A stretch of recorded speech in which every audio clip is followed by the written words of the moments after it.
तीसरी क्लास है भाई क्लासिफिकेशन ऑफ एलिमेंट, तत्वों का वर्गीकरण। वर्गीकरण किन तत्वों का? 118 एलिमेंट्स का नहीं। आज के टाइम पर आप देख रहे हो कि 118 एलिमेंट है, लेकिन इनकी डिस्कवरी कैसे हुई? ये थोड़ी ना डायरेक्ट 118 मिल गए अपने को, पहले कुछ मिले होंगे, फिर कुछ आए होंगे, फिर कुछ आए होंगे। कहने का मतलब इन एलिमेंट्स के पीछे कोई ना कोई हिस्ट्री रही होगी। वैसे तो हिस्ट्री का कोई रोल नहीं है, मेन जो है वो मॉडर्न पीरियोडिक टेबल, मोसले की पीरियोडिक टेबल जो है वही मेन है, लेकिन फिर भी अपने को जो पीछे की पीरियोडिक टेबल है वो करनी पड़ेगी। पिछली क्लास में मैंने स्ट्रक्चर ऑफ एटम करवाया था, जिसमें मैंने आपको proton, electron, neutron, atomic number निकालना, मास निकालना, कॉन्फ़िगरेशन, उसके बाद इलेक्ट्रॉन कितने होते हैं किसी एटम में, प्रोटॉन कितने होते हैं, और 20 एलिमेंट, वो सारे करवाए थे। अगर वो आपको नहीं आते तो आपको आगे जो केमिस्ट्री जो करोगे ना आप, तो उसको रट सकते हो, समझ नहीं सकते। तो अपने को समझ के करनी है भाई, साइंस जितनी भी है वो सारी की सारी समझ के करनी है, उसमें कुछ रटना नहीं है। देखिए क्लासिफिकेशन ऑफ एलिमेंट, एलिमेंट तत्वों का वर्गीकरण कैसे हुआ? पहले तो मैं एक हिस्ट्री बताता हूं, एक स्टोरी सुनाता हूं भी। आज अगर अपन देख रहे हैं तो मॉडर्न पीरियोडिक टेबल को, तो 118 एलिमेंट है, उसमें मेटल भी हैं, धातु भी हैं, नॉन मेटल भी हैं, अधातु भी हैं, और मेटालॉइड्स भी हैं, उपधातु भी हैं। लेकिन अब ये तो हुआ नहीं होगा स्टार्टिंग में ही 118 एलिमेंट आ गए होंगे। पहले कुछ एलिमेंट आए होंगे, फिर उसके बाद कुछ एलिमेंट आए होंगे, फिर उसके बाद एक आवर्त सारणी वर्ड नाम आया, एक वर्ड आया क्लासिफिकेशन। अब आप कहोगे कि सर क्लासिफिकेशन की जरूरत क्यों पड़ी? मैं कहता हूं बच्चा 118 नाम याद करने आपको कर पाओगे आप? उनकी प्रॉपर्टी कर पाओगे? फिर मैं कहता हूं इनको मैं ग्रुपिंग में बांट देता हूं भी। मान लेता हूं ये क्लास में इतने बच्चे, इनकी प्रॉपर्टी सेम है, इनकी सेम है, उनकी सेम और उनकी सेम है। अब मैं कहूंगा कि आपको 118 नहीं करनी, ये 4 जो ब्लॉक बनाए मैंने ये याद कर लेने, काम चल जाएगा। फिर आप कहोगे हाँ सर थोड़ी आसान होगी। तो क्लासिफिकेशन देने का मकसद ही साइंटिस्ट का ये था कि एलिमेंट्स को समझ पाना क्या हो जाए भी, आसान आ जाए, उनकी प्रॉपर्टी को जानना क्या हो जाए, आसान हो जाए। इसीलिए ये वर्गीकरण दिया गया था। तो स्टार्ट करते हैं शुरू से। सबसे पहले कौन आया, किसने क्या दिया? सबसे पहले एक साइंटिस्ट था जिसका नाम था लेवोजियर। क्या नाम था भाई? लेवोजियर। सबसे पहले तत्वों के बारे में बताया, जो जो बात लिखवा रहा हूं वो लिखते जाना है। सबसे पहले तत्वों के बारे में बताया, तत्वों के बारे में बताया भी। पृथ्वी जो है बहुत से एलिमेंट से मिलकर बनी हुई है। बहुत से एलिमेंट पृथ्वी पर मौजूद होते हैं, जैसे कि आप देख रहे हो लोहा है, सोना है, चांदी है, कार्बन है, नाइट्रोजन है, ऑक्सीजन है। तो सबसे पहले एलिमेंट्स के बारे में किसने बताया भी? इसने कोई वर्गीकरण नहीं दिया। इसके बाद फिर आए सर जॉन डाल्टन। कौन आए भी? डाल्टन साहब आए। डाल्टन ने क्या किया? डाल्टन ने वर्गीकरण नहीं दिया। डाल्टन ने कहा कि तत्व मौजूद हैं, लेकिन तत्व कितने प्रकार के हैं? 2 प्रकार के। तत्वों को 2 भागों में विभाजित किया, धातु व अधातु। मेटल एंड नॉन मेटल में क्या किया भाई? वर्गीकृत किया। उसने कहा कि तत्व 2 होते हैं, एक धातु होती है और एक अधातु।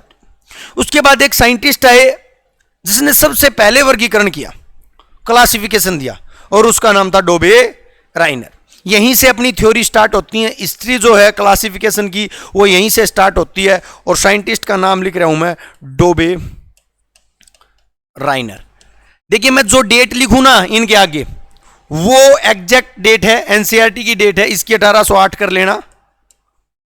डोबे राइनर ने जो थ्योरी दी थी वो 1828 है। कई बुक में 1829 मिल जाएगी आपको, लूसेंट वूसेंट में।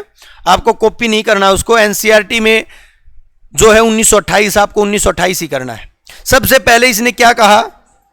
सबसे पहले तत्वों का वर्गीकरण किया। सबसे पहले तत्वों का वर्गीकरण किया। अब आप कहोगे कि सर जी वर्गीकरण कैसे किया? इसने तो बताया ही नहीं कितने तत्व हैं। तो इसने डोबे राइनर ने कहा कि आज तक कितने तत्व ज्ञात हैं भाई? कुल 33 तत्व ज्ञात है। कितने एलिमेंट ज्ञात है भाई? उसमें धातु भी हैं, अधातु भी हैं। उसके बाद डोबे राइनर बोला कि भी मेरा जो वर्गीकरण जो है उसका आधार, वर्गीकरण करने का आधार जो है एटॉमिक मास को बनाऊंगा। उसने क्या किया, वर्गीकरण करने का आधार क्या बनाया भाई, आधार बनाया परमाणु भार। एक बात याद रखना, जितने भी विफल साइंटिस्ट हुए ना, जितने भी विफल साइंटिस्ट हुए, विफल का मतलब फेल, उन सभी ने एटॉमिक मास को आधार बनाया था क्लासिफिकेशन का। केवल मोसले ने ही एटॉमिक नंबर को आधार बनाया था और वो ही क्या होया था भाई, सफल हुआ था। तो ये क्वेश्चन तो याद करने की जरूरत ही नहीं है कि डोबेराइनर ने अपनी थ्योरी में कौन सा आधार बनाया, न्यूलैंड ने क्या बनाया, मेंडलीफ ने क्या बनाया, सभी ने एटॉमिक भार बनाया। ठीक है, नंबर केवल मोसले ने बनाया, जिसकी वजह से उसकी थ्योरी क्या रही, सफल रही। अब आप कहोगे कि सर इसने क्या किया, थ्योरी भी दी कोई, बिल्कुल भाई, इसने एक थ्योरी दी जिसका नाम क्या था भाई, त्रिक का नियम, रूल ऑफ ट्राइड्स। बहुत इंपॉर्टेंट रूल। अभी डायरेक्ट आपसे यह क्वेश्चन पूछा जाता है, त्रिक का नियम किसने दिया और कब दिया। मैंने आपको कह दिया त्रिक का नियम किसने दिया, डोबेराइनर ने। कब दिया, 1800। अब आप कहोगे कि सर 1828 में दे दिया त्रिक का नियम। आप मेरे को यह बताओ त्रिक का नियम होता क्या है भाई, पूछोगे। सर जी मैं बताता हूं त्रिक का नियम क्या होता है, सुनना। इसने जो अपने त्रिक का नियम दिया उसमें तीन तीन के त्रिक बना दिए। तीन तीन के त्रिक समझते हो, 33 एलिमेंट्स को तीन तीन के उसमें बांट दिया, तीन इधर, तीन इधर, तीन इधर। कहा कि ये तीन जो हैं ये अपना नेचर सेम प्रॉपर्टी दिखाएंगे, ये तीन है सेम प्रॉपर्टी, ताकि 33 को ना याद करना पड़े, तीन तीन के ग्रुप को याद करना पड़े। अब आप कहोगे कि सर फिर भी मतलब कोई तो आधार लिया होगा, वो जो तीन लिए, स्पेशल जो तीन लिए वो क्यों लिए। मैं कह देता हूं तीन तीन के ग्रुप बना देता हूं। आप कहोगे कि सर नहीं मैं इसके साथ नहीं आऊंगा, क्योंकि आपकी इसका साथ बनती नहीं है भी, कोई ना कोई जो सिलेक्टिव होंगे उनके ग्रुप बनाए जाएंगे। तो इसने भी कुछ अपना आधार बनाया और उस आधार का नाम था एवरेज एटॉमिक मास। उसने क्या कहा कि जिसका भी एवरेज एटॉमिक मास सेम है उन तीनों को मैं एक साथ रख लूंगा। फॉर एग्जांपल के लिए समझाता हूं, इधर देखना। फॉर एग्जांपल के लिए इसने क्या किया, इसने कहा कि मैं ए, बी और सी तीन एलिमेंट ले लेता हूं। कितने ले लिए, ए, बी और सी। इसने कहा बी बराबर होगा ए प्लस सी बाई 2। कहने का मतलब ए और सी के एवरेज के बराबर कौन होगा भी, बी होगा। यह बात किसने कही भी, डोबेराइनर ने, त्रिक के नियम। अब आप कहोगे कि सर नहीं समझ में आया, आया भी समझ में नहीं आया। मैं कहता हूं देखो फिर समझना।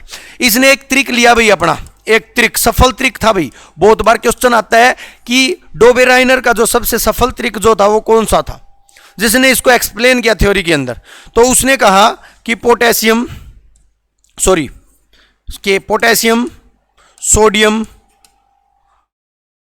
बेरिलियम पोटेशियम और सोडियम, ये त्रिक लिया। बेरिलियम का एटॉमिक मास क्या होता है, बी है भैया। बेरिलियम का एटॉमिक मास क्या होता है, ये चेंज क्यों नहीं हो रहा।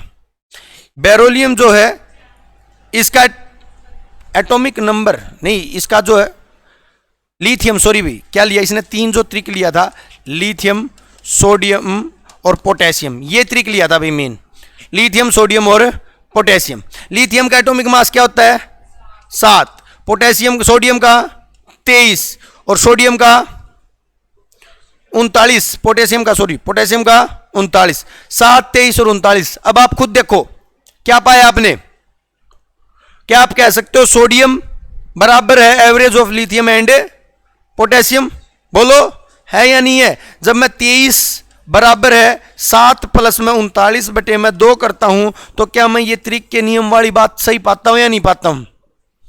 तो इसने इस आधार पर त्रिक बनाए। अब आप कहोगे कि सर त्रिक बना दिया, अच्छी बात है, फिर ये विफल क्यों हुआ, कमी क्या है इसके नियम में। तो त्रिक के नियम की कमी ये थी, सबसे पहले तो इसने जो कहा था ना कि 33 एलिमेंट है, ये आगे जाके और एलिमेंट्स की भी डिस्कवरी हो गई। केवल एक मोस्टली ही ऐसा साइंटिस्ट था जिसको पता था कि आने वाले टाइम में और एलिमेंट आएंगे। तो उसने अपनी पीरियोडिक टेबल को इस प्रकार से डिजाइन किया कि कुछ खाने को क्या कर दिया, खाली छोड़ दिया। और 1913 के बाद आज तक अपन कौन सी पीरियोडिक टेबल कर रहे हैं, मोस्ले की पीरियोडिक टेबल कर रहे हैं। तो पहली प्रेडिक्शन तो इसकी ये गलत होगी और एलिमेंट आगे, लेकिन ये मेन लिमिटेशन नहीं थी इसकी। सबसे इंपॉर्टेंट जो कमी जो देखने को मिली थी ना, वो क्या थी भाई इसकी, तो मेन जो कमी जो थी ना, कमी लिमिटेशन क्या थी, तो यह केवल 3 ही त्रिक बना पाया। कितने त्रिक बना पाया, 3 ही त्रिक बना पाया, ज्यादा त्रिक नहीं बना पाया। इस आधार पर जो इसने थ्योरी समझाई उस आधार पर कितने बना पाया भाई, केवल 3 त्रिक बना पाया। कहने का मतलब 33 में से केवल 9 एलिमेंट्स के ही गुण बता पाया। वित्रिक बनाने का मतलब क्या था, इसकी प्रॉपर्टी बताना। अब आप कहोगे कि सर प्रॉपर्टी बताओ, तो प्रॉपर्टी मैं यहां पर नहीं बताऊंगा एलिमेंट्स की, वो अपन करेंगे मोसले की पीरियोडिक टेबल में। जब अपन मोसले की पीरियोडिक टेबल करेंगे तो उसमें मैं हर एक एलिमेंट के गुण बताऊंगा कि सोडियम कैसा नेचर प्रदर्शित करता है, किसके साथ रिएक्शन करता है, क्या करता है, क्या कहां यूज आता है। ठीक है, तो उसके बाद ये विफल हो गया। उसके बाद एक साइंटिस्ट आता है भाई, साइंटिस्ट का नाम है भाई, सन हो जाता है भाई 1866 का। वैसे तो और भी आए छोटे मोटे साइंटिस्ट, लेकिन अपन मेन साइंटिस्ट को करेंगे, और साइंटिस्ट का नाम है भाई न्यूलैंड। क्या नाम है भाई, न्यूलैंड। सन लिख लेना भाई 1866, कोई 67 मत लिखना, कोई लिखना चाहो तो लिख लेना। ठीक है, 1866 जो होगा यही होगा भाई। ठीक है, 67 मिलेगा आपको बहुत सी बुक में, आपको 66 ही करना है, बिल्कुल एग्जैक्ट डेटा ही। 1866 में आया भाई न्यूलैंड। न्यूलैंड क्या था भाई, एक बात बताता हूं, ये एक संगीत का प्रेमी था। संगीत मतलब गाने वाने गाया करता। ठीक है, संगीत का प्रेमी था, तो ये सोच रहा था कि भाई जब न्यूलैंड आया ना, तो जब तक तत्व डिस्कवर हो चुके थे भाई कितने, जब न्यूलैंड आया तो न्यूलैंड ने अपने 56 तत्वों के ऊपर क्या किया भाई, वर्गीकरण किया। 56। तो आपसे पूछ सकता है न्यूलैंड की थ्योरी मैं बाद में बताऊंगा। फिर इसने कहा कि 56 को किस प्रकार से अरेंज करूं। अब मैं आपको कह दूं कि भाई ये 56 स्टूडेंट हैं, इनकी डिटेल लेके आओ, कहां से हैं, क्या करते हैं, किस चीज की तैयारी कर रहे हो, तो आपको मुश्किल हो जाएगी। अब मैं आपको कहूं कि केवल इनको 8 ग्रुप में विभाजित कर दो, अब याद करो, हो जाएगा याद, अब हो जाएगा। ये कहता है, संगीत का प्रेमी था ये, और संगीत के स्वर होते सारे गामा पा धा नी, 7 स्वर होते संगीत के, और सा दोबारा क्या हो जाता है, रिपीट। मतलब पहला सा और 8वां सा, पहले के गुण किसके साथ मिलेंगे। मैं 56 स्टूडेंट को ऐसे बैठा दूं और मैं कह दूं कि भाई पहला और 8वां एक ही गांव से है, एक ही प्रॉपर्टी से है, एक ही एग्जाम की तैयारी कर रहा है, तो अब आप कहोगे हाँ सर अब याद कर लेंगे, 56 याद नहीं होंगे, 8 याद कर लेंगे, पहले 8, आगे वाले अपने आप याद हो जाएंगे।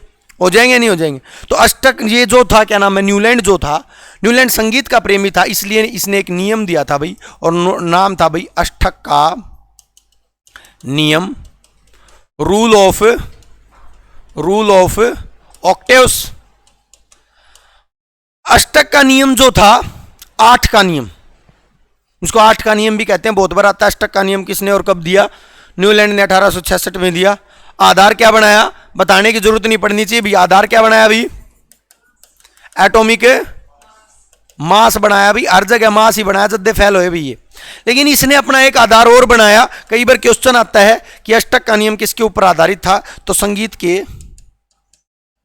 के 7 स्वर पर, 7 स्वर पर। अब सुनना भाई, ये क्वेश्चन है ना हरियाणा में आ गया, आपको पता है हरियाणा तो मिसलेनियस क्वेश्चन डालता है। उसने क्या किया, उसने कहा कि अष्टक का नियम किसके ऊपर आधारित था। ऑप्शन ए था संगीत के 8 स्वर, ऑप्शन बी था संगीत के 7 स्वर। तो देखने वाला क्या सोचा, अष्टक का नियम है, संगीत के 8 स्वर कर दिए। क्या कर दिए, संगीत के 7 स्वर ये होते हैं, देखो, सा रे गा मा पा धा नी। लेकिन ये जो सा दोबारा आता ना, ये 8वां नहीं है, ये पहले वाला ही दोबारा रिपीट हो रहा है। तो याद रखना, कहीं साइंस के चक्कर में हिंदी का क्वेश्चन गलत कर दो। आपसे क्वेश्चन पूछ ले संगीत के कितने स्वर होते हैं, मास्टर ने 8 करवाई थी, 8 नहीं होते, 7 ही होते हैं, दोबारा रिपीट हो रहा है। तो पहला फर्स्ट सा, और ये कौन सा सा, तो इसके बारे में लिख लेना कि ये जो अष्टक का नियम जो था ना, इसके पहले तत्व और 8वें तत्व के गुण, प्रॉपर्टी क्या थी भी, सेम थी भी। तो पहले और फर्स्ट एंड 8th के गुण क्या थे भाई, सेम थे। इनके गुण सेम थे, एक जैसा नेचर कर रहे थे। जो पहला दिखा रहा था वही क्या दिखा रहा था, 8वां दिखा रहा था। इतना अच्छा नियम था, सब कुछ तो सही चल रहा था, फिर क्या रहा, क्या गलती हुई भाई, क्यों खराब हो गया ये गुण। तो भी देखिए एटॉमिक मास तो लिया ही, 56 की भविष्यवाणी कर दी, लेकिन आगे और एलिमेंट आ गए। देखिए कमी क्या थी, मेन कमी ये नहीं थी, मेन कमी ये थी कि ये जो नियम जो था ना, ये कैल्शियम तक ही लागू रह पाया। जैसे ही कैल्शियम आया ना, इन 56 एलिमेंट में ही जैसे ही कैल्शियम आया ना, कैल्शियम के गुण कौन से के साथ मिलने लगे, 9वें के साथ मिलने लगे, 8वें के साथ नहीं मिले। और इसने कहा था कि मेरे तो पहला के गुण किससे मिलेंगे, 8वें से। तो गलत हो गया या नहीं हो गया, हो गया ना। तो इसके अंदर लिख लेना, कमी लिख लेना, कमी लिख लेना, लिमिटेशन लिख लेना। यह नियम कैल्शियम तक ही लागू रह पाया। कहां तक, कैल्शियम तक लागू हुआ। उसके बाद पहले के गुण किससे मिलने लगे, 9वें के साथ मिलने लगे, और ये क्या हो गया, अभी विफल हो गया। अब आप कहोगे कि सर ये कैल्शियम इस 56 में ही था क्या, बिल्कुल इस 56 में ही था भी, 20वें नंबर पर था, और यहीं से इसकी क्या होगी भी, प्रॉपर्टी फेल होगी। अष्टक का नियम चलाया तो अच्छा था, मैं कह दूं भाई चलो आप एक काम करो, पहले के 8वें के साथ, फिर उसके 8वें के साथ, फिर उसके 8वें के साथ मिल रहे हैं गुण, लेकिन एक ऐसा लड़का है बीच में, वो पूरी थ्योरी को क्या कर दे, खराब कर दे। तो कैल्शियम ने इसको क्या कर दिया भाई, खराब कर दिया। तो कई बार क्वेश्चन आता है अष्टक के नियम जो है किस एलिमेंट पर, मतलब क्या हो गया था भाई, खत्म हो गया था, या फिर कमी आ गई थी, तो कैल्शियम पर खत्म हो गया था। उसके बाद नेक्स्ट साइंटिस्ट आता भी। अब देखो एक साइंटिस्ट है जिसका नाम है मेंडलीफ, ज्यादा समय नहीं होता, वो थोड़ा सोच रहा होता है, थोड़े ही एलिमेंट डिस्कवर होते हैं। उस टाइम पे 63 एलिमेंट की खोज हो चुकी होती है। वो सोचता है कि यार ये जो क्लासिफिकेशन दे रहे हैं ना ऐसे ही मुंह उठा के, ये कुछ ना कहीं प्रॉब्लम क्रिएट कर रही है। ये कहता है कि मैं एलिमेंट्स को किन के अंदर रख देता हूं, खानों के अंदर रख देता हूं। किन में, खानों के अंदर।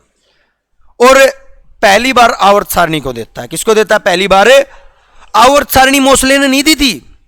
सबसे पहली आवर्त सारणी जो थी वो किसने दी थी, ये क्वेश्चन आता है डायरेक्ट, पहली आवर्त सारणी किसने दी, पहला तत्वों का वर्गीकरण किसने किया था, डोबेराइनर ने। लेकिन अब जो साइंटिस्ट आएगा 1872 का समय हो जाएगा, कौन भी, मेंडलीव कहो या मेंडलीफ कहो, 1872 का समय आ गया भी, ठीक है। इसने सबसे पहले क्या कर दिया भी, सबसे पहले क्या दी भी, आवर्त सारणी दी भी। सबसे पहले आवर्त सारणी। आवर्त सारणी होती है भाई पीटी, पीरियोडिक टेबल। जिसको पीरियोडिक टेबल आ गई, ये सोचना कि केमिस्ट्री हो गई, ठीक है। करेंगे भी पूरी पीरियोडिक टेबल को करेंगे, एक एक एलिमेंट को करेंगे, 118 के 18 एलिमेंट, पता भी नहीं चलेगा आपको, क्योंकि अपन एलिमेंट्स को पीरियोडिक टेबल के अकॉर्डिंग करेंगे। और पीरियोडिक टेबल में आपको केवल 18 ग्रुप को याद करना है, 118 को नहीं करना। अगर मैं आपको कहूँ 118 को याद करो तो आप कहोगे हाँ जी इतने तो याद नहीं होंगे। फिर मैं कहूँगा चलो कोई नहीं, 18 वर्ग याद करने हैं, हर एक वर्ग का एलिमेंट जितने भी मौजूद है सारे के सारे क्या दिखाएंगे भी, सेम प्रॉपर्टी दिखाएंगे। तो इस आधार पर इसने सबसे पहले आवर्त सारणी दी। अब आप कहोगे कि sir ji what is periodic table. पहले हमारे को थोड़ा पीरियोडिक टेबल के बारे में समझाओ, क्योंकि कुछ स्टूडेंट ऐसे हैं जो साइंस बैकग्राउंड से नहीं है। देखो आवर्त सारणी क्या होती है, जैसे मैथमेटिक्स में ऊपर से नीचे आते हैं, इनको क्या कहते हैं भाई, डाउन टू अर्थ आते हैं, इनको कॉलम कहते हैं। कॉलम कहते हैं, मैट्रिक्स की होगी नहीं की, कोई नहीं, ऊपर से नीचे आते हैं कॉलम होते हैं। और जो लेफ्ट टू राइट जाते हैं ना, इनको क्या बोलते हैं, और ब्लॉक बनाते हैं भाई, बनाते हैं नहीं बनाते हैं, ये बना दिए खाने, ऐसे मान के चलो बस, जो साइंस साइड से नहीं है। तो इनका ही अरेंजमेंट करना, ये ही बनाना आपकी क्या कहलाती है, आवर्त सारणी कहलाती है। मतलब जो डाउन टू अर्थ होते हैं ना, समझना यहीं पर काम आएगी बात, इनको कॉलम कहते हैं। और कॉलम को इसको क्या कहा भाई, वर्ग कहा। क्या कहा भाई, ग्रुप का। तो आपसे क्वेश्चन कई बार आ जाता है कि आवर्त सारणी में कॉलम किसके बराबर होते हैं, तो वर्ग के बराबर होते हैं। या फिर आवर्त सारणी के अंदर डाउन टू अर्थ क्या होते हैं, तो डाउन टू अर्थ जो होते हैं वो क्या होते हैं भाई, वर्ग होते हैं, ग्रुप होते हैं। उसके बाद लेफ्ट टू राइट जो होते हैं ना भाई, उनको अपन बोलते हैं रो। क्या बोलते हैं, और रो को अपन पीरियोडिक टेबल में बोलेंगे आवर्त। क्या बोलेंगे भी, क्या बोलेंगे, पीरियड बोलेंगे। और ये होते हैं भी पीरियड, इसको बोलते हैं पीरियोडिक टेबल। तत्वों का आवर्त में वर्गीकरण करना ही क्या कहलाती है, आवर्त सारणी कहलाती है। तो मेरे हिसाब से आपको समझ में आ गया होगा। नहीं समझ में आया ना, जो साइंस बैकग्राउंड से नहीं था वो लिख लेना, क्योंकि भूल जाएगा थोड़े दिन बाद वो कि वर्ग किसे कहते हैं, आवर्त किसे कहते हैं। वर्ग उन्हें कहते हैं जो कॉलम होते हैं डाउन टू अर्थ आते हैं, ऊपर से नीचे की तरफ आते हैं। आवर्त उन्हें कहते हैं जो लेफ्ट टू राइट चलते हैं या फिर रो की तरफ चलते हैं, उनको क्या कहते हैं, आवर्त कहते हैं। क्योंकि भी कितना ही अच्छा समझ लो आप, कितना ही अच्छा पढ़ लो, कितना ही याद कर लो, 10, 20, 25 दिन बाद वो चीज भूली जाएगी और उसको याद करने के लिए आपको नोट्स की जरूरत पड़ती है। इसीलिए मैं कहता हूं कि अपना राइट डाउन किया करो, नोट्स बनाया करो। कुछ मैं पढ़ाता हूं, कुछ एक बुक लेके आओ अच्छी सी, कोई भी बुक खरीद लो, दृष्टि की बुक खरीद लो, अच्छी आती है दृष्टि द आईएएस विजन की। ये मत सोचना नाम बड़ा है तो बुक बड़ी है, अच्छी बुक आती है केवल साइंस की। ये लूसेंट वगैरह इनमें तो भाई मैं नहीं कहूंगा, इनमें थोड़ा त्रुटियां आती हैं, भी एरर आते हैं, ठीक है। तो कोई भी एक बुक ले लो, नहीं तो बेस्ट है एनसीईआरटी, 9th 10th की एनसीईआरटी उठाओ। मैं गारंटी लेता हूं साइंस कभी गलत नहीं होगी आपकी। लेकिन आप तो बना टोटली किसके ऊपर डिपेंड रहते हो, टीचर के ऊपर। और टीचर का भाई एक काम वो है दिशा दिखाना, भी मैंने दिशा दिखा दी कि ये चीज ऐसे होगी, उसके बाद आपने जो भी डीप में करना है, जितना भी ज्यादा पढ़ना आप पढ़ोगे। क्योंकि हमारे को टाइम मिलता है 2 महीने में पूरा सिलेबस कंप्लीट करवाना, 3 महीने में करवाना है, और साइंस होती है पूरे 2 साल की।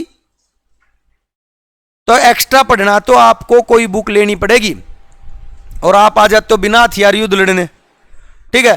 तो आवर्त सारणी और क्या भी आवर्त सारणी समझ में आ गया। सबसे पहले किसने दी भी, मेंडलीव ने दी। अब इस टाइम तक एलिमेंट्स की खोज हो चुकी थी भाई, कितनी भी 63 एलिमेंट्स आ चुके थे। आपसे क्वेश्चन पूछ सकता है मेंडलीव की आवर्त सारणी में कुल कितने तत्व थे, 63 एलिमेंट थे, 63 थे। अब इन 63 को कैसे डिवाइड किया, देखो मैं आपको बताता हूं। इन 63 को आपको पता होना चाहिए कि वर्ग कितने थे सर, और आवर्त कितने थे। तो इसमें वर्ग की संख्या कितनी थी भाई, देखो आवर्त तो हमेशा 7 रहेंगे भाई, एक बात याद रखना। आवर्त कितने रहेंगे, मॉडर्न पीरियोडिक टेबल हो चाहे मेंडलीव की हो, जैसे क्या नाम वीक में 7 दिन होते हैं ना, वैसे ही आवर्त कितने रहेंगे, 7। तो आवर्त की संख्या कितनी थी वर्ग की। अब आप कहोगे कि सर 9 होगी, 7 निम 63, जब तो 63 एलिमेंट आओगे। लूसेंट में भी 9 है, लेकिन ये गलत है। लेकिन यह बात याद रहा कि 8 ग्रुप होते हैं बच्चा, कितने ग्रुप होते हैं। फिर आप कहोगे सर ये तो 56 ही हुए, 7 8 56, और एलिमेंट कहाँ गए। तो बच्चा मेंडलीव ने अपनी पीरियोडिक टेबल में एक ब्लॉक में 2-2 एलिमेंट ले रखे थे। जब आप एनसीईआरटी में अच्छे से पढ़ोगे ना, 10th क्लास में ही पढ़ोगे तत्वों का वर्गीकरण, वहां पर भी ये लाइन लिखी हुई मिल जाएगी आपको कि मेंडलीव की जो पीरियोडिक टेबल थी उसमें एक में क्या मिलते हैं, 2-2 मिलते हैं। लेकिन अब जब लूसेंट पढ़ोगे या कोई बुक पढ़ोगे तो उसमें 9 मिल जाएगा। 9 गलत है भी बिल्कुल, बहुत से एग्जाम में आ चुका है। मेंडलीव की पीरियोडिक टेबल में वर्ग की संख्या कितनी होती है, आप करोगे 9 और वो गलत हो जाएगी, क्योंकि कोई भी बोर्ड आंसर मानेगा एनसीईआरटी का, ठीक है, क्लियर भी। उसके बाद अब 63 एलिमेंट लिए मेंडलीव ने, लेकिन इसके पास भी एक गलती होगी भाई, इस पे भी गलती होगी। इसने भी अपना आधार क्या बना लिया भाई, एटॉमिक मास को आधार बना लिया, और ये इसकी गलती होगी। हुआ क्या कि सर जी क्या गलती हुई, कहां पर ये विफल हुआ, तो भाई देख लेना, इसकी विफलता देख लेना, कमी देख लेना भाई। जो ये हाइड्रोजन है ना, जिसको मोसले ने ही लपेटा था, मोसले ने पता था ये एक ऐसा अपवाद है, इसको कहीं पर रख दूं मैं, ये अलग ही प्रॉपर्टी शो करेगा। इसलिए आप जब मॉडर्न पीरियोडिक टेबल को देखोगे ना, तो ये अलग ही हाइड्रोजन अलग ऊपर दिखेगा आपने। तो भाई इसकी जो कमी थी ना मेंडलीव की, मेंडलीव ने हाइड्रोजन को रख तो दिया आगे, लेकिन वो उसको स्थान नहीं दे पाया, वो उसके आइसोटोप को, उसके समस्थानिक को स्थान नहीं दे पाया। तो लिख लेना इसकी कमी ये थी कि मेंडलीव के पीरियोडिक टेबल में हाइड्रोजन के समस्थानिकों को जगह नहीं दे पाया, हाइड्रोजन के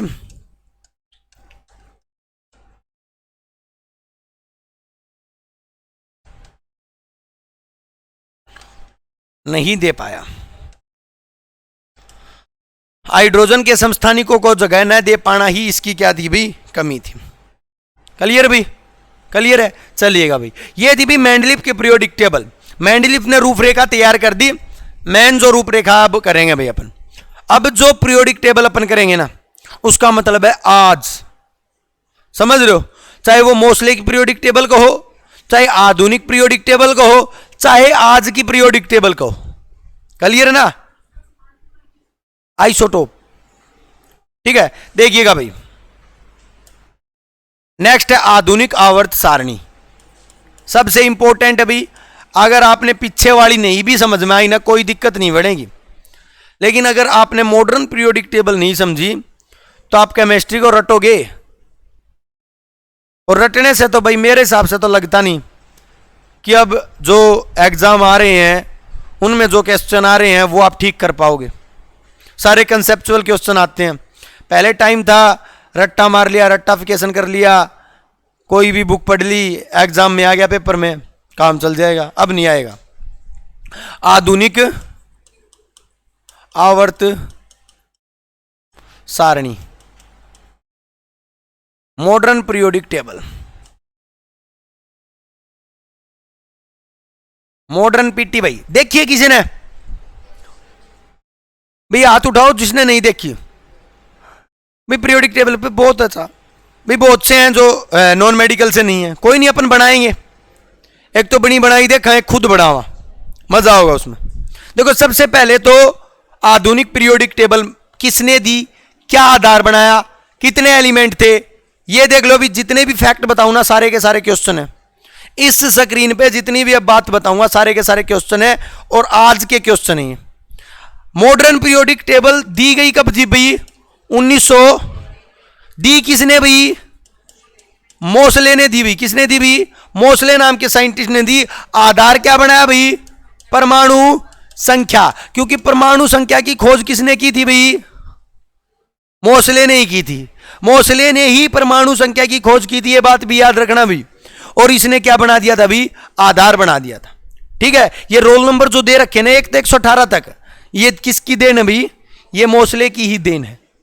ये बहुत दिन से इंतजार कर रहा था कि मैं अपनी पीरियोडिक टेबल को कब उतारूं, और ऐसी उतारी कि आज तक वो विफल नहीं हुई। इसके सामने 2 प्रॉब्लम आ रही थी।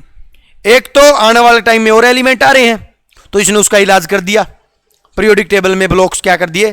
खाली छोड़ दिए। दूसरा, इसके सामने एक प्रॉब्लम जो आ रही थी कि एटॉमिक मास सब क्या ले रहे थे भाई? आधार ले रहे थे। इसने उसको क्या कर दिया? रोल नंबर दे दिए। बोले अब नहीं आएगी दिक्कत, लेफ्ट टू राइट रख दूंगा सभी को क्या रख दूंगा? 1 2 3 4 5 ऐसे करके रख दूंगा। तो मोसले ने पीरियोडिक टेबल दी। अब जब मोसले की पीरियोडिक टेबल आई तो तत्व कितने थे भाई? कुल तत्व कितने थे भाई? 100।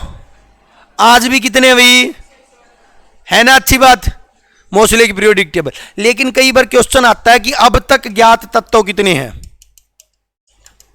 अब तक ज्ञात तत्व कितने हैं? तो तब आंसर आएगा 126। तब क्या आएगा? फिर आप कहोगे कि सर फिर इसने रखे क्यों नहीं है? तो भाई अभी रखे नहीं है, वेट कर रहे हैं साइंटिस्ट, आने वाले टाइम में उसी पीरियोडिक टेबल में, मोसले की पीरियोडिक टेबल में ही रख देंगे। अब आप कहोगे कि सर आवर्त सारणी है ना, तो फिर तो आवर्त भी होंगे। बिल्कुल हैं जी। तो 118 को आवर्त कितने हैं भाई? तो सर जी आवर्त कितने हैं? 7 ही रहेंगे। वर्ग कितने हैं जी? वर्ग कितने हैं? 18। और मॉडर्न पीरियोडिक टेबल में एक और चीज दी गई भाई, क्या बना दिए गए भाई? क्योंकि भी इतने सारे एलिमेंट्स को अरेंज करना मुश्किल हो रहा था, इसलिए ब्लॉक बना दिए। जैसे अपन देख रहे थे नहीं, कोई सेक्टर वगैरह हो है, बहुत से घर हो गए, तो उसमें क्या बना दें आप? ब्लॉक, ताकि एड्रेस पहचानना क्या हो जाए। तो अपन ने भी जिनके एड्रेस पहचानने आगे जाके, तो ये ब्लॉक की संख्या कितनी है भाई? SPDF, ये 4 ब्लॉक बना दिए भाई। अभी और वर्गीकरण करेगा ये। क्या वर्गीकरण किया अभी? 118 एलिमेंट्स को। तो आपसे क्वेश्चन पूछ सकता है कि कुल आवर्त की संख्या कितनी है, चाहिए वो मॉडर्न पीरियोडिक टेबल लगाए चाहिए ना लगाए। भी आज जो है, आज की बात ही तो चल रही है, ठीक है ना। अब 118 को एक और डिवाइड किया धातु के अंदर, जिसको अपन मेटल बोलते हैं, अधातु के अंदर, जिसको अपन नॉन मेटल बोलते हैं, और तीसरा भाई उप धातु के अंदर, जिसको अपन मेटलॉइड्स बोलते हैं। धातु वो जो इलेक्ट्रॉन छोड़कर पॉजिटिव आयन बनाए, मैंने करवाई थी, चार्ज निकालना सिखाया था, वे सभी धातु हैं। अधातु वो जो इलेक्ट्रॉन लेकर नेगेटिव आयन बनाए, तो अपन ने जब वैलेंसी की थी तो ए धातु भी मिली थी, और उप धातु वो जो क्या हो भी न्यूट्रल हो। लिख लेना भी, कोई भी ये नहीं कहेगा कि 90 धातु होती हैं। धातु लिखना भाई 91, कितनी भाई 91, 90 मिलेंगी। मैं फिर कह रहा हूं, आप कोई ठप्पा मार बुक पढ़ोगे और उसमें 90 मिलेंगी, ठीक है भाई। उसके बाद लिखो ए धातु 20, केवल 20 लिखनी है भाई। और उसके बाद लिखो भाई उप धातु 7, और टोटल जोड़ कितना हो गया भाई, कितना हो गया भाई 118। एक और डिवीजन दिया भाई इसने, एक और डिवीजन दिया, वो डिवीजन और देखो भाई क्या डिवीजन दिया, सुनना भाई। एक और डिवीजन, 118 जो एलिमेंट्स थे ना, उन एलिमेंट्स में कुछ तो थे नेचुरल और कुछ थे भाई मैन मेड, यानी कि आरटी। कुछ तो पृथ्वी में पाए गए और कुछ बनाए गए। तो नेचुरल एलिमेंट्स की संख्या पूछ ले तो कितनी है, और मैन मेड पूछ ले तो कितने हैं भाई, कितने हैं भाई। स्टेप बाय स्टेप चलेंगे, टेंशन मत करो। धातु कौन कौन सी है, धातु कौन सी है, उपधातु कौन सी है, सब करेंगे। आवर्त कौन सी है, पीरियड कौन सी है, सब करेंगे। एक बार ये जितनी भी बातें लिख रखी है ना मैंने, सबको एक बार अच्छे से देखो। धातु कितनी होती है 91, अधातु। ये मैं बात मॉडर्न पीरियोडिक टेबल की ही नहीं कर रहा हूं, आज के टाइम भी कर रहा हूं। आपसे क्वेश्चन ऐसे भी कर सकता कि पृथ्वी पर कुल धातुएं कितनी पाई जाती हैं, तो जो आवर्त सारणी में दे रखी है ना वही, ठीक है ना। तो ये बात बस याद रखना। अब जितनी भी केमिस्ट्री चलेगी ना बच्चा, वो किन के ऊपर चलेगी, इन एलिमेंट्स के ऊपर चलेगी, मॉडर्न पीरियोडिक टेबल के ऊपर ही। अपन एक एक एलिमेंट को, अगर मैं ये कह दूं आपको कि भाई 118 एलिमेंट्स के प्रॉपर्टी याद करो, याद हो जाएगी। अब मैं आपको ये कह दूं कि कहां गया, वर्ग 18 है, 18 वर्ग याद कर लो। हर एक वर्ग में जितने भी एलिमेंट मौजूद है ना, सेम प्रॉपर्टी शो करेंगे। फिर आप क्या कहोगे कि सर 18 तो याद है, कर लेंगे। अगर 18 भी याद ना हो तो भाई ट्यूशन लगाने की जरूरत पड़ेगी, सामने समझ रहे हो, याद करने पड़ेंगे, मजबूरी है। एक बात याद रखना, हरियाणा सीईटी का एग्जाम एक बार निकल गया ना, अब ये मौका निकल गया, इसकी वैलिडिटी 3 साल है, और फिर 3 साल कोई एग्जाम नहीं होने वाला, और फिर 3 साल इंट्रेंस नहीं हो आधार पे, तो फिर आगे भी कोई एग्जाम देने वाले नहीं हो तुम। और जो निगम रेट पर जो वैकेंसी निकले हैं उनमें भी 60 नंबर सीईटी के जुड़ेंगे। आप प्राइवेट प्लस में सरकारी दोनों जो बात वंचित हो जाओगे। 50% लेने हैं, और मैं तो कहूंगा 70-80 कम तक कम लियो, ताकि बड़ी से बड़ी पोस्ट, भाई नायब तहसीलदार भी आओ इसी ग्रुप में एक, ठीक है, उस पोस्ट खातर भी आप रिटर्न दे सको, मेंस दे सको। ये नहीं कल खातर मेंस देने खातर सीईटी ना करियो। कहीं ये सोच तो ना जी डी ग्रुप की ले लेंगे हम, तो सरू बिड़ते प्रेफरेंस भर देंगे डी ग्रुप। सोचो तो अच्छा, मिले ना मिले वो तो आगे की बात है, ठीक है। तो अब इन एलिमेंट्स को जो ना मॉडर्न पीरियोडिक टेबल के अंदर अपन करेंगे। अब बताओ किस किस ने पीरियोडिक टेबल देख रखी है। देखो मैं आपको ये कहता हूं 18 डंडे ऐसे खींच लो, सीधे सीधे खींच दोगे, फिर 7 ना ऐसे खींच दो, वो जो ब्लॉक बनेंगे ना वाई के बनेगी, ठीक है। और फिर बीच में मैं बता दूंगा कड़े कड़े खाली छोड़ रखे हैं। देखो अब मैंने एक बार आपको पीरियोडिक टेबल दिखाता हूं आपको। कहां गया, इसके अंदर मॉडर्न पीरियोडिक टेबल अपन देखते हैं।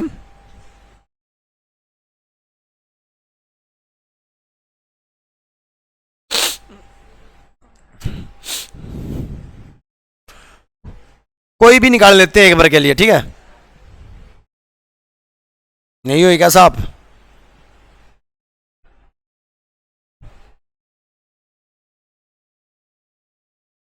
साफ नहीं दिख रही ना, नहीं दिख रही भाई, नहीं दिख रही। कोई नहीं 1 मिनट देख ले, निकाल देंगे 1 मिनट में।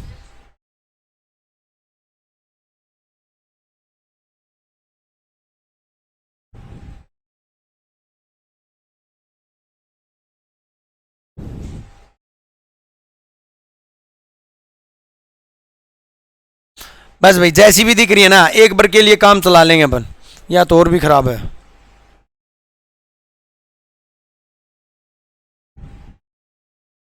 चलो ये ठीक है।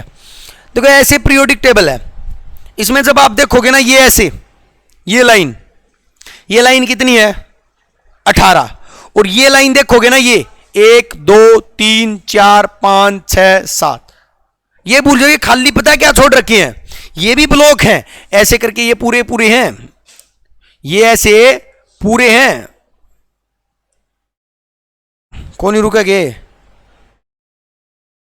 बस भाई ये ऐसे पूरे हैं, लेकिन आपको ये हटा दिए गए हैं, ये ऐसे पूरे हैं, यहां पर भी ये ऐसे पूरे हैं, ठीक है, यहां पर भी ऐसे पूरे हैं, इसको हटा रखा है, दिखने में ऐसी दिखती है पीरियोडिक टेबल। क्यों किया ये अरेंजमेंट, पहले तो मैं वो बताता हूं आपको। देखो हाइड्रोजन पहले नंबर पे था, लेकिन दूसरे नंबर पर जो हीलियम था ना, उसके गुण किसी के साथ नहीं मिल रहे थे, तो उसने क्या किया मोस्ले ने, उसने कहा कि हाइड्रोजन को मैं पहले पे रख देता हूं, लास्ट में किसको फेंक देता हूं, फिर ले आया वो लिथियम को, चलना तो उसको ऐसे ही था लेफ्ट टू राइट, भरने तो ऐसे थे ऐसे, लेकिन उसको पता था अगर मैंने ऐसे भर दिया ना तो पीरियोडिक टेबल गड़बड़ा जाएगी, गुण सेम नहीं होंगे, फिर उसने लिथियम को रख दिया, फिर बेरिलियम को, फिर देखा अगर बोरोन को मैं यहां पर रख रहा हूं ना, फिर मेरी पीरियोडिक टेबल खराब हो रही है, उसने बोरोन को कहां पर रख दिया, 12 वर्ग छोड़ के 13वें वर्ग में रख दिया, फिर ऐसे कर दिया, फिर मैग्नीशियम के बाद फिर छोड़ दिए, फिर एल्यूमिनियम को रख दिया, और फिर सारे भर दिए, समझ रहे हो। उसके बाद कुछ रेडियो एक्टिव एलिमेंट थे जिनको उसने एक ब्लॉक बना के अलग धर दिया भाई, लेंथेनॉइड और एक्टेनॉइड बना के एक ब्लॉक बना दिया जिसका नाम कर दिया एफ ब्लॉक, और वो कहां पर अरेंज कर दिए नीचे। ये रेडियो एक्टिव एलिमेंट थे, रेडिएशन एनर्जी प्रोड्यूस कर रहे थे, इसलिए इनको कहां पर रख दिया नीचे। अब इसने क्या किया पता है, इसने कहा कि आपको 118 एलिमेंट याद नहीं करने हैं, आपको वर्ग याद करने हैं। ये पहला वर्ग है, फर्स्ट वर्ग, hydrogen lithium sodium potassium rubidium caesium और फ्रांसियम, ये जो ना अलीना की रूबीना से फ्री याद, ठीक है, ये मतलब ये जो पहला वर्ग है ना, इसका हर एक एलिमेंट सेम प्रॉपर्टी शो करेगा। अब आपको ये नहीं करना कि 118 एलिमेंट कर दिए, समझ रहे हो, अब आपको कितने एलिमेंट करने हैं, 18 वर्ग याद करने हैं। तो कल मैं पीरियोडिक टेबल आपको अच्छे से करवाऊंगा, एक बार इसको अच्छे से आप देख आना, देखने का मतलब समझ रहे हो, जितना भी आपको समझ में आए कुछ भी नेट से आप देखना भाई थोड़ी देर, ठीक है भाई, तो इसको आप एक बार देखना, कल करेंगे।